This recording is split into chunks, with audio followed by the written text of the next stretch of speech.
Minister Mentor Lee Kuan Yew, distinguished guests, ladies and gentlemen, good evening. It is a great honor for us to have this dialogue with Minister Mentor Lee Kuan Yew to celebrate Hewlett-Packard's 40th anniversary here in Singapore. It's a rare opportunity to be able to pose questions and seek insights of Minister Mentor on the role that multinational companies like Hewlett-Packard have played in the economic development of Singapore, and also how Singapore will continue to have its leadership role in the region as we're experiencing growing competition from many other countries in the region. So please prepare your questions as we will be calling on you soon. Minister Mentor, I think as we look back to the last 40 years of the history of HP here in Singapore, it's interesting to see parallels between Singapore's economic and technological growth and the decision by multinational companies like HP to site their operations here in Singapore. I mean, more than 40 years ago, it was back in 1970 when Singapore began to really attract foreign direct investment into the country as part of your economic development strategy. At a time when many countries in the region were actually going complete opposite and turning inward and really relying on protectionism to build their domestic manufacturers. Ladies and gentlemen, it was under the leadership of Minister Mentor Lee Kuan Yew, then Prime Minister here in Singapore, when the Singapore Economic Development Board began to attract companies to invest here in Singapore, companies that were well regarded for their business excellence. Companies such as HP, Motorola, General Electric, Hitachi, Siemens, to name a few.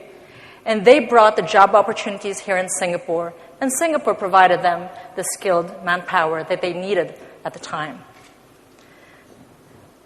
Minister Mentor, that transformation of Singapore over the last 4 decades you described very well in your book, From Third World to First. And, from a backwater, you called it, to an economic powerhouse that we see today. What role do you think multinational companies like HP played in this dramatic economic transformation you've had in Singapore? Well, when we started, I concluded that you need a large population base to throw up high-quality companies. If you have a small population base, unless you're very talented, you won't have good, strong companies.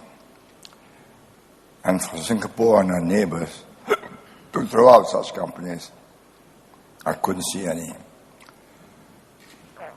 So I decided our strategy was best to train our workers in English and get the multinationals to bring their best practices here, train our workers at all levels, and catch up. And that was what happened. And over those 4 decades, was there any time when that strategy of going after investments from multinationals and that export-oriented strategy, were there any times where you questioned that or there were surprises along the way that needed to adjust that? No, of course, as the years went by, the quality of the investments we extracted must change to keep in pace with the expectations of our workers. Therefore, we must get higher value added in services and in manufacturing to keep ahead of our neighbors who will always undercut us with lower cost and larger labor force. And in fact, it wasn't just Singapore that pursued that strategy. By the time we got into the 70s, there were countries like Korea, South Korea, Taiwan, Hong Kong also had a similar export-oriented strategy and trying to attract more technology companies to come invest in their countries.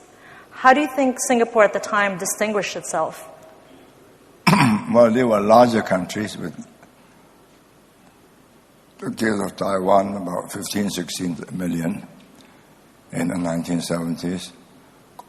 Korea about 40 plus million. Therefore, they had a critical mass. It didn't have a critical mass. So for us to build our own companies and compete with the successful ones in other parts of the world, I consider that a pipe dream. But using English gave us an enormous advantage in that we are able to link up with all the multinationals in the world, because whatever your origin, when you come here,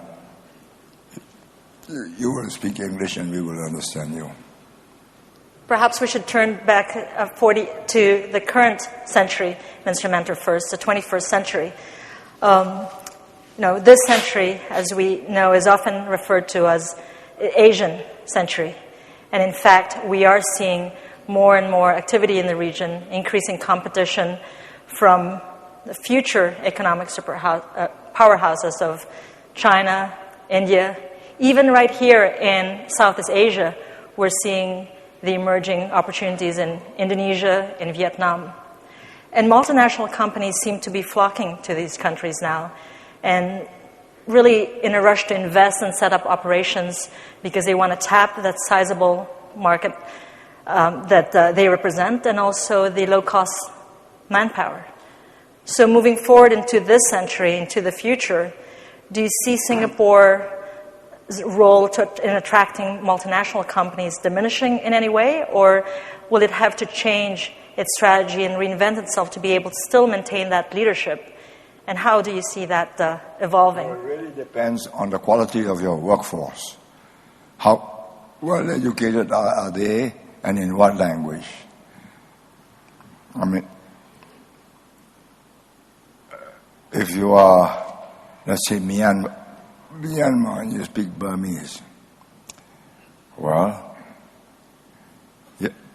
yes, you have a domestic market of 40 million people, or 50, but can you do business there, and how easily can you do business there? And what is the consuming power of your population? So I see people going to Vietnam, for instance, at this moment, to make use of the skilled labor there more than the markets, because the disposable income of the workers is still low. It may change in 15, 20 years. But they go there to manufacture the low-cost area and export. And you think that's the training of the workforce and the English language have been key ingredients? Had we taken Chinese as our working language, there would not be a Singapore today, as it is. Well, how would we make a living? How would we connect with the world? But we speak English, and of course we've got Chinese as a second language.